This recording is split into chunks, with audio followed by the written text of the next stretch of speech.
Hello and welcome. My name is Victor Gijsbers and I teach philosophy at Leiden University in the Netherlands. In this video we will be looking at the second chapter called Pragmatism as Romantic Polytheism from Richard Rorty's posthumous book Pragmatism as Anti-authoritarianism. Okay, so the book is Pragmatism as Anti-authoritarianism. The chapter is Pragmatism as Romantic Polytheism. And yeah, those two are going to turn out to have something to do with each other. Romantic polytheism on the one hand and anti-authoritarianism on the other hand. So in the first chapter, Rorty was already talking about religion and pragmatism. And in particular, he was suggesting that pragmatism is trying to never rely on some non-human authority that tells us what to do, but we're always in the business of trying to justify what we do or what our beliefs are to other people. So in particular, when we're trying to justify our beliefs, what we need to show is that those beliefs work, that they lead to greater happiness. And if we're talking in like the space of public projects, then we really have to justify our beliefs. But when it comes to sort of our private feelings and inclinations and desires and temptations, then we really don't. So if I privatize my religion, in the sense that my religious beliefs don't interfere with how you live your life, I can believe whatever I want, right? And I don't have to justify it to you. So that's one of the things. It was a fairly rich chapter, but that was one of the things that Rorty has been telling us about his pragmatic view of religion in the first chapter. Now, in the second chapter, we're gonna recognize, we're gonna see religion again, and in particular at the end of the chapter, we're gonna come back to Christianity, but now seen also as a force in the public sphere. And so Rorty is also interested in wondering, well, what can take the place of religion, or how can religion still function itself in the public sphere if we are thoroughgoing pragmatists? That is one of the underlying concerns, maybe the main underlying concern of this chapter. Okay, so what's going on in pragmatism as romantic polytheism? Well, the first thing that Rorty does is he quotes an author, René Berthelot, who suggests that pragmatism has two roots, a root in romanticism and a root in utilitarianism. Now, the utilitarian aspect of pragmatism is fairly obvious, right? Utilitarianism is the idea that norms are about maximizing the amount of happiness in the world. Well, pragmatism is about justifying things by showing that they kind of maximize the amount of happiness in the world. The utilitarianism has been built in by Rorty from the start. What about the romanticism? Well, already in chapter 1, Rorty told us that the pragmatists didn't really like extremely reductive worldviews, where we say something like, oh, the only thing that's true is science, everything has to be science. And a lot of the stuff that he was telling about religion in the first chapter was about showing that you can keep some kind of religion, that it has some role to play maybe, perhaps in your private life, where it's immune to sort of reductive attempts to criticize it using ideas from something like natural science. Well, this is basically what this romanticism, this romantic root of pragmatism comes down to. It's the idea that we need something more than, let's say, science in order to live rich and fulfilling lives. And this something more has traditionally been found in religion, and a romantic pragmatist, or a pragmatist who is thereby also romantic, is not necessarily somebody who says that we still need religion, though he might do that. But if he doesn't say that we still need religion, he's still going to bring in something else. And in particular, we're going to see in this chapter, Rorty is going to bring forward Mill, the utilitarian, and James, the pragmatist, as people who said, oh, look, the role that used to be played by religion now has to be played by poetry. I mean, that's a nice term, poetry. It makes a lot more sense, I think, to say that poetry can play a huge cultural role if you're living around 1900 than if you're living around 2024. But maybe we can think of poetry in a sort of suitably broad sense to encompass the arts or something like that. and then it becomes maybe a new source of meaning for our lives, or a new way of seeing ourselves as something more than, I don't know, merely systems to be studied. So Rorty is going to be interested in keeping this alive. I mean, he is a romantic too.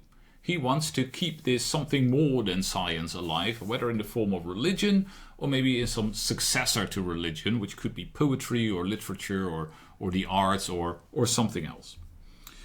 So how does that work, and how does this work out in philosophy? Well, here we meet Nietzsche and James. And Nietzsche and James, although they seem figures that are fairly widely apart, and Nietzsche would definitely have had a lot to criticize about the pragmatists, and he didn't really like utilitarianism that much, but they have sort of the same idea about truth, which is that there is no will to truth that is distinct from a will to what Rorty calls happiness.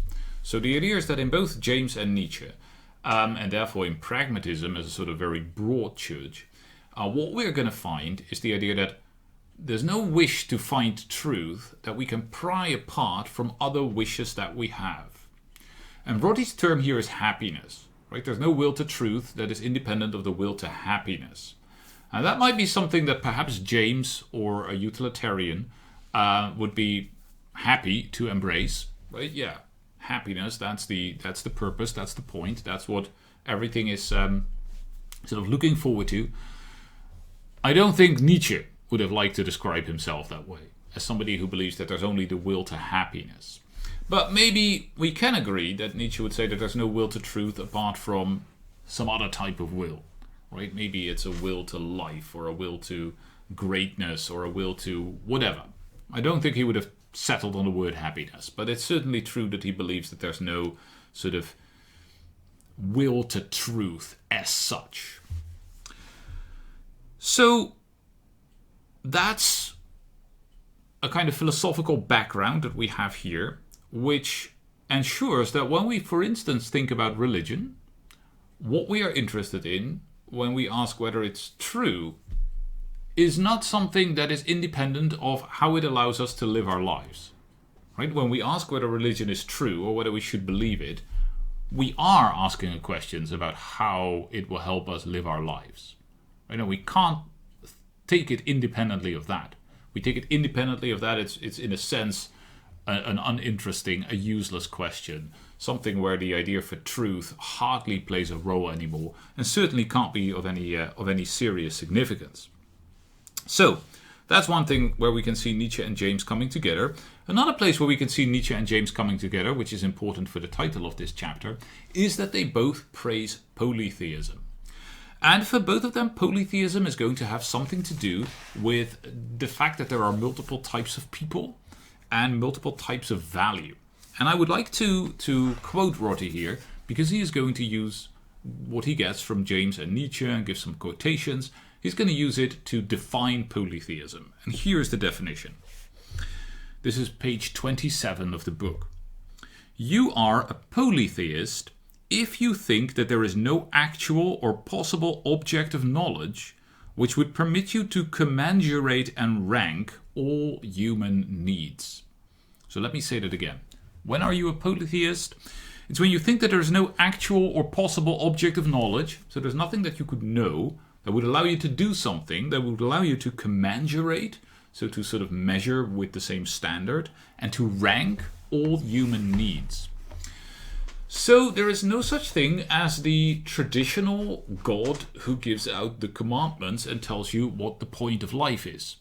Right? If I know a God who tells me, well, the point of life is to serve me, and you serve me by doing A, B, and C, that's it. Okay, now I can commensurate and rank all human needs, because there's doing A, B, and C and getting into the good graces of God, which is the one thing that's really important, and everything else is fluff, right? It's not important. It's, in a sense, irrelevant. And of course, it might be very hard to live that way, right? And I think it's very easy to go out in the street and to find people who say, the only thing I care about is going to heaven, and you go to heaven by doing A, B, and C, and then they spend a lot of time worrying about totally different things than A, B, and C. So it might be psychologically hard, but that's sort of the traditional story, maybe. right? Once I know what virtue is, once I know what the good is, once I know what God wants, once I know what fill in your favorite thing, then I can tell you exactly what the good life is, which things are important, which things are unimportant, and so on and so forth. That would allow me to commensurate and rank all human needs. So, that is what the polytheist doesn't believe in. There are just a lot of needs. They're different. You can't always commensurate or rank them. There's not one vision of the good life.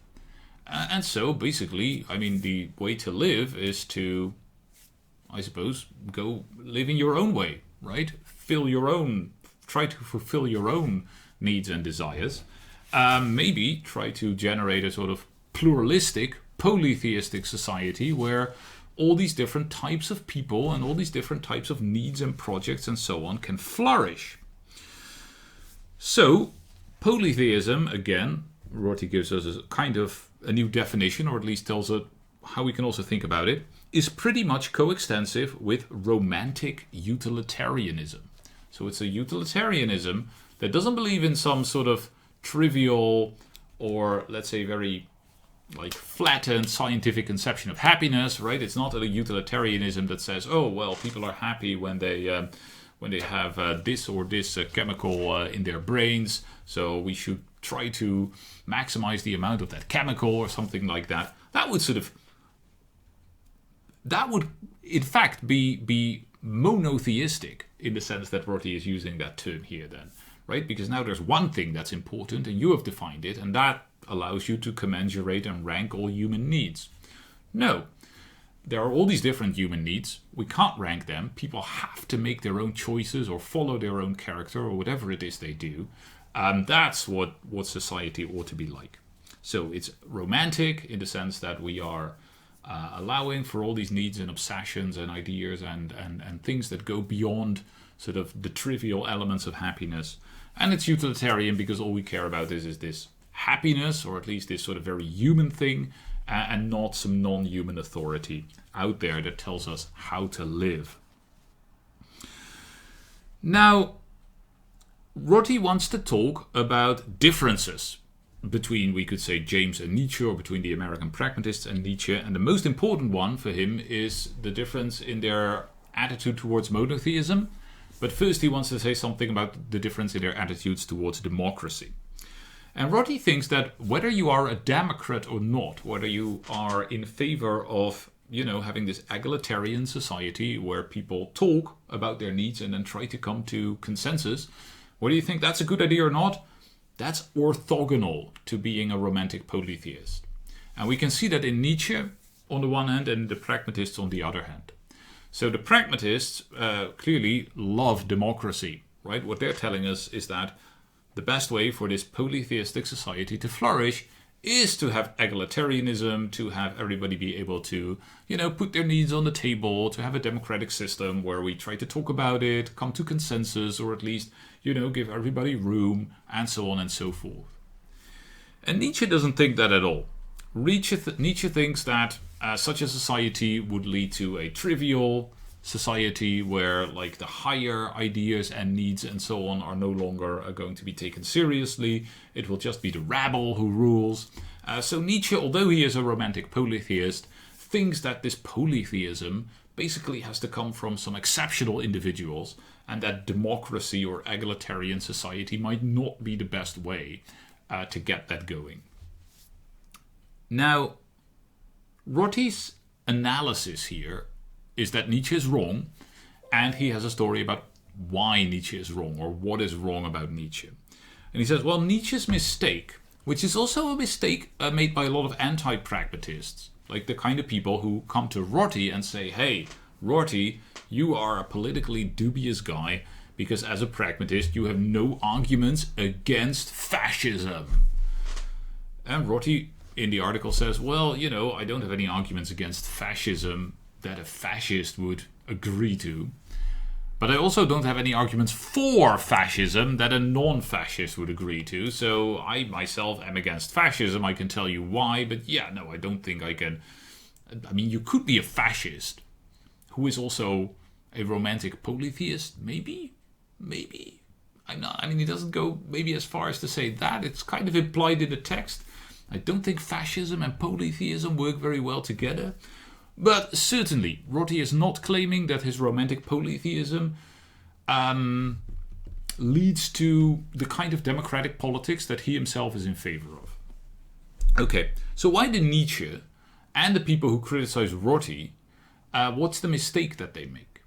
Well, says Rorty, the mistake that they make is that they believe that there is a strong tie between, on the one hand, the Christian ideal of fraternity, and on the other hand, a kind of Platonism, where you have this idea of the good that allows us to commensurate and rank all human values. If you believe that those two, the Christian idea of fraternity, of loving everyone, and this Platonic conception of the good, if you think that they are sort of one whole, then either, if you're Nietzsche and you hate the Platonism, you want to reject the Christian fraternity as well. Or if you love the Christian fraternity, you're going to say, so we have to be Platonists. Right? If you see them as a package deal, there are these two positions, the Nietzschean position and this anti-Rorty position of the people who say, hey, pragmatism is it's not good because you can't prove that fascism is wrong. What Rorty says is you have to tear them apart. They're just independent of each other. You can believe and accept in the idea of Christian fraternity without going into this idea of the one good. And, I think it's fairly plausible. I actually had to think of a friend of mine who recently told me he's a Christian, and he says, well, sometimes it's hard to love other people, but then I remember that we've all been made by the same God, and that helps me love other human beings, even the ones that at first sight maybe don't seem so lovable. And on the one hand, I can sort of understand that and see it. And on the other hand, I was thinking, so if you find out that somebody wasn't made by God, you wouldn't love them? That seems to be the implication, right? That you need this God in order to have the love? Now, that doesn't sound right, and it even doesn't really sound like love. I think that's the kind of point that Rorty is trying to make, right? We can embrace the love without embracing the God or the Platonism, and maybe, but that's my addition, it's not in Rorty's text, maybe that's even required if the love is to be real love, if it's supposed to be elicited by the person that we love rather than by some external authority that commands me to love or that gives me a rational basis for loving. Okay, so that's maybe just to say that I agree with Rorty that you can tear apart the Platonism and the Christian idea of fraternity, but that's a little addition to what's going on. So, what Rorty thinks is that Christianity, and he doesn't talk about any other religions, right? So he's interested here in Christianity, maybe because that's what all these thinkers are interested in, or maybe because it's so dominant in his own cultural circle. He makes no pronouncement about other religions. Right? He doesn't tell us whether he thinks that they have a different ethical import or whether he thinks that they have the same ethical import. He just doesn't talk about that. But, okay, when we come to Christianity, he says it's possible to have a kind of merely ethical Christianity. And maybe you can see it in the very early Christians, but it's quickly taken over by a sort of metaphysical movement, right? Platonism is brought in.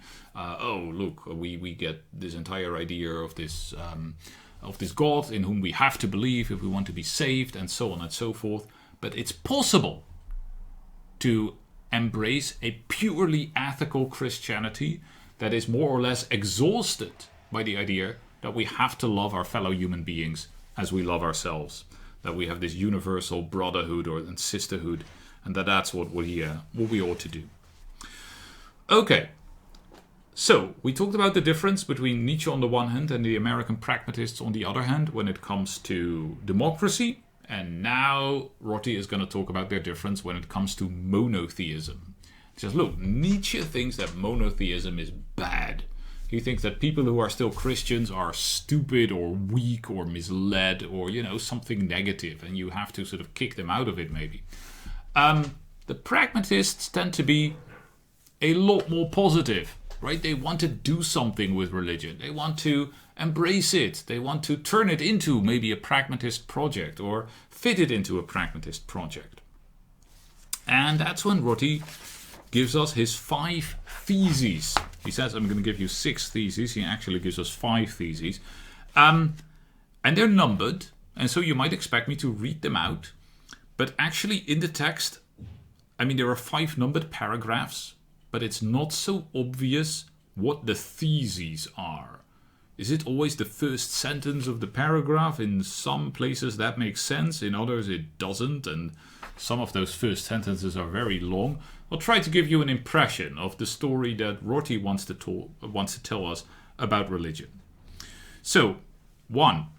It is an advantage of the anti-representationalist view of belief that it frees us from the responsibility to unify all our beliefs into a single worldview. So we met anti-representationalism before, and it's the idea that when we have a belief, right,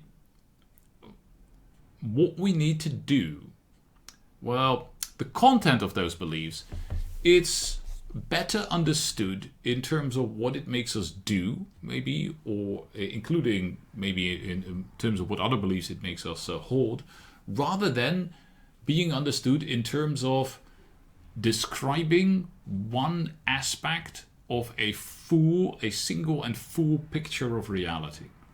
So if we have an anti-representationalist theory of belief, we don't really have to worry about how to fit scientific and religious beliefs together until the scientific and the religious project, come at loggerheads in practice.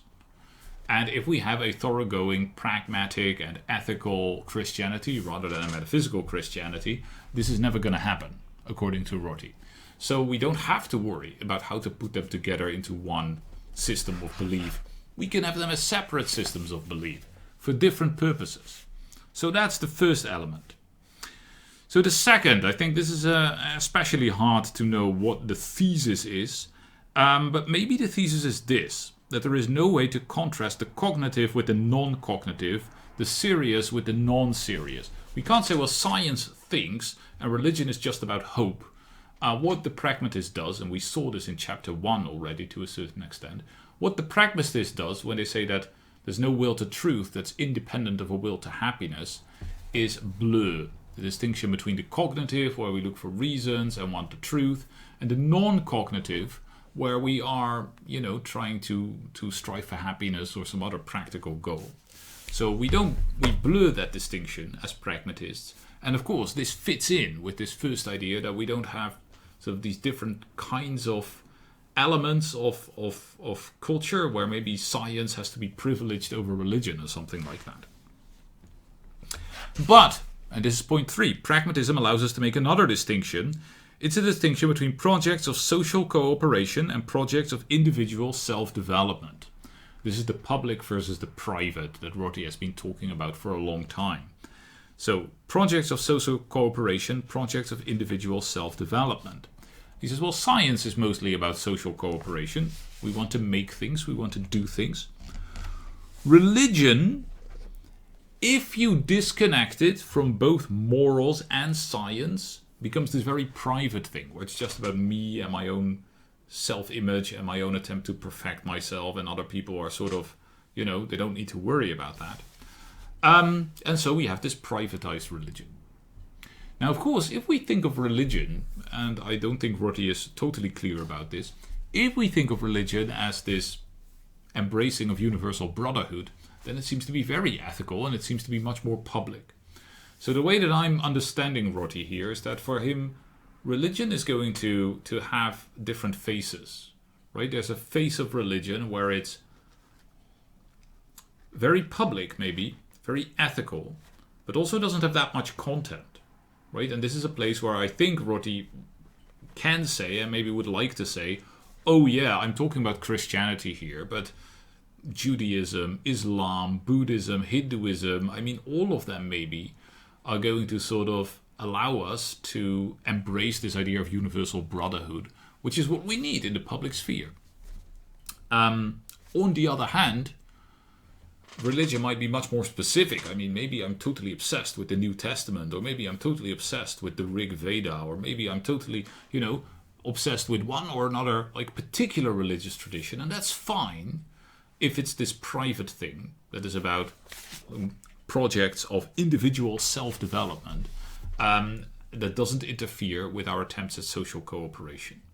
So I think that's how Rorty in the end is going to think about religion, right? And then we can also see two faces that the religious traditions might have, right? They might have a sort of vague, very universal, public-facing face, right, where it's basically just the commandment to love that we no longer understand as a commandment, but just as the will to love and the will to search for greater human happiness. And on the other hand, there is my personal uptake of maybe a very specific religious tradition, or maybe it's a very syncretic sort of religion built up out of different elements of different traditions, but that's also okay. And I can believe in that wholeheartedly, as long as it doesn't interfere with the way that I help other people, right? As long as I'm not going out there and say, oh, you have to change your life because my religious text tells you to, or something like that. All right, number 4. The idea that we should love truth is largely responsible for the idea that religious belief is intellectually irresponsible, but there is no such thing as the love of truth. So here again, Rorty is telling us there's nothing wrong with religious belief as long as you see that there's no standard, the standard of truth, that these beliefs have to live up to. They only have to live up to standards of living a good life, of human happiness. And as long as religion works for that, it's fine, right? And you shouldn't take this sort of enlightenment attitude, radical enlightenment attitude maybe, that tries to dismiss religion because it doesn't fit the standard of truth with a big capital T. Number 5. The attempt to love truth and to think of it as one and as capable of commensurating and ranking human needs is a secular version of the traditional religious hope that allegiance to something big, powerful, and non-human will persuade that powerful being to take your side in your struggle with other people. So here, realism with a big R, truth with a big R, Rorty is sort of trying to unmask it as just a new form of religion. So I take it that if Richard Rorty had met like Richard Dawkins, he wouldn't have been very impressed, right? He would have said, oh, look, here is somebody who says, oh, I know the truth with a big T, it's science. It's not that Rorty is against science, he just doesn't think that it's going to be very relevant when it comes to religious truth. It only seems relevant when it comes to religious belief, maybe that's what I should say. It only seems relevant if you think that these are two attempts to describe the world with a capital W, reality with a capital R, truth with a capital T. As soon as you start seeing them as different human projects with different aims, you know, all these sort of diatribes against religion are going to be fairly meaningless. Now, I should add, as a personal note, that of course Rorty keeps talking here of a sort of pragmatized, purified religion. A religion that sort of fits his own conception of good society, the way that human beings should interact, and so on and so forth. Whereas the reality of religious beliefs is often very different. So whenever Rorty is talking about religion and science and their interaction and so on, well, at least in these texts, he's doing so in a context where it's his view, his vision of religion that is being talked about. Not the reality of religious beliefs as we find it outside of us in society, where of course most people are not pragmatists of a Rortyian kind, but you know, to a greater or smaller extent, have these sort of metaphysical beliefs in truth and reality that Rorty wants us to do without. So to that extent, he is painting a sort of ideal picture, and I'm not so sure that it's gonna be. Well, it could be helpful in dealing with religion in the public sphere because it allows you to have a sort of ideal where you want to go to. But this is not how the interaction between religion and other aspects of life is going to look in practice all the time, because religion very often takes on a different form. The monotheistic form, the bad monotheistic form, the Platonist form that Rorty would like to do without. So those are the 5 theses. And then Rorty spends a couple of pages talking about Dewey and telling us that in his work we can see this idea of a purely ethical Christianity well exemplified. And at the end, the very end of the chapter, Rorty talks about a philosopher, Alan Ryan, who is a contemporary philosopher who had criticized Dewey. And basically his criticism of Dewey is that he says, well, Dewey wants to use religion without really believing in it. Is that even possible? And you can almost hear Rorty sigh, right? You can almost hear him sigh because he thinks that, if you ask that question, can we have the use of religion without a real belief in it?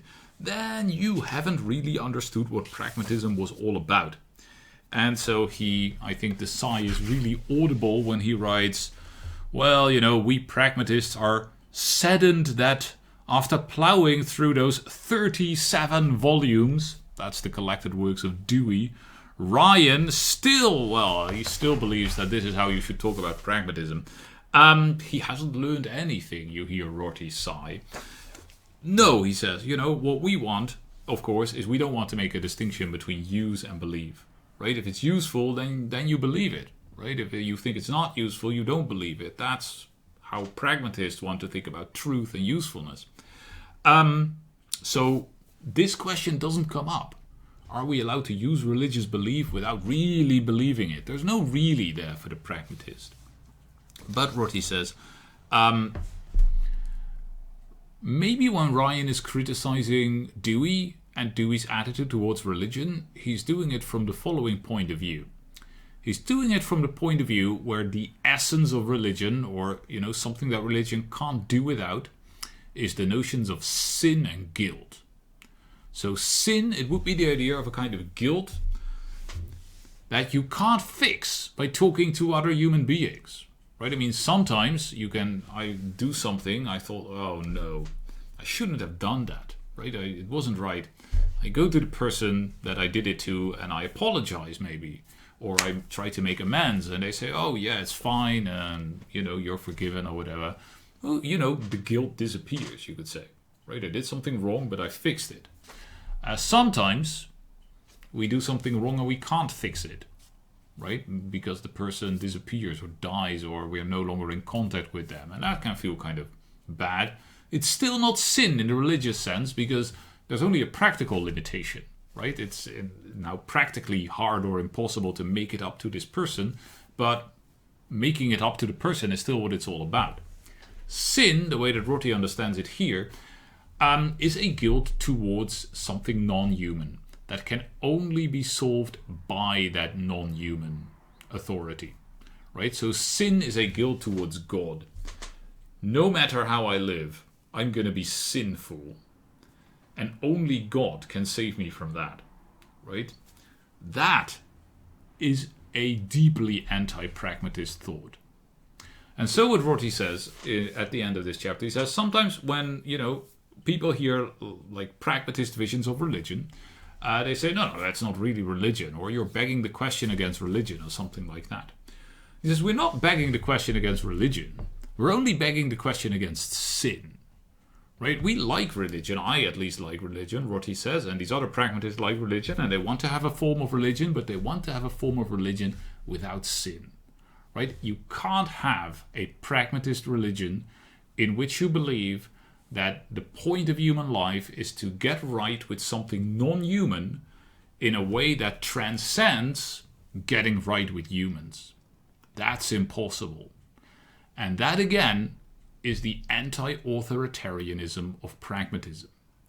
So an authentically pragmatic view of religion is one in which there is no sin, in the sense that whatever I may have done wrong, the way to go about fixing that is to behave better towards my fellow human beings. And it has nothing to do with getting right with some non-human entity. All right, that was the second chapter, and it's the end of the part of the book that is like focused on religion. The next chapter is very big. It's called Universality and Truth, and we'll get to that soon.